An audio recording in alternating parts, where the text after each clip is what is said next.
Hi there! Well, I wanted to talk to you today about some of the things in life that we try to control and the things that have control over us. And I thought that a good way to maybe start this conversation would be an example that we're probably all familiar with. There's been a very long-running television show called Cops. And in that show, they just follow law enforcement officers around on their shifts, and they show them when they're interacting with people and sometimes making arrests. Now, I've noticed a lot of times when they're making an arrest that the person will start fighting them, and they are trying to resist what is happening. They think that they can somehow get out of it. So you'll often hear the officer say, "Stop resisting, stop resisting."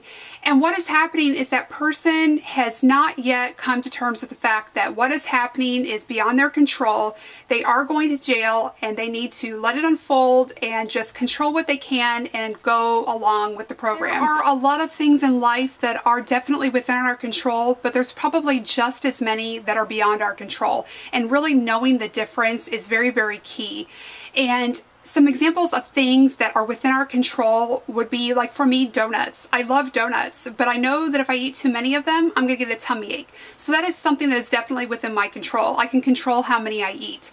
I know that if I don't drink enough water, especially this time of year, I'm going to get really thirsty. So that is something else that is most definitely within my control. Now, some examples of things that are not within our control. We are going to encounter traffic jams. There are going to be long lines at the bank or the drive-through or the grocery store.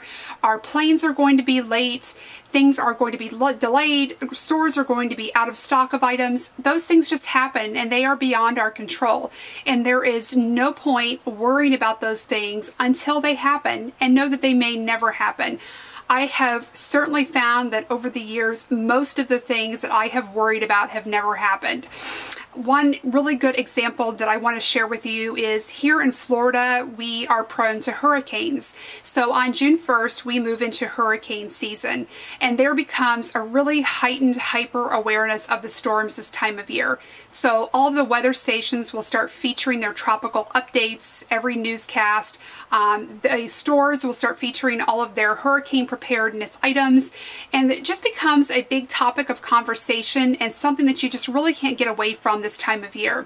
So hurricanes can often create a lot of havoc and chaos and a lot of course, destruction and damage, but they are a part of life if you are going to live in Florida. So you can either enjoy everything that Florida has to offer in the meantime, or you can spend all of your time between now and November worrying about what might happen.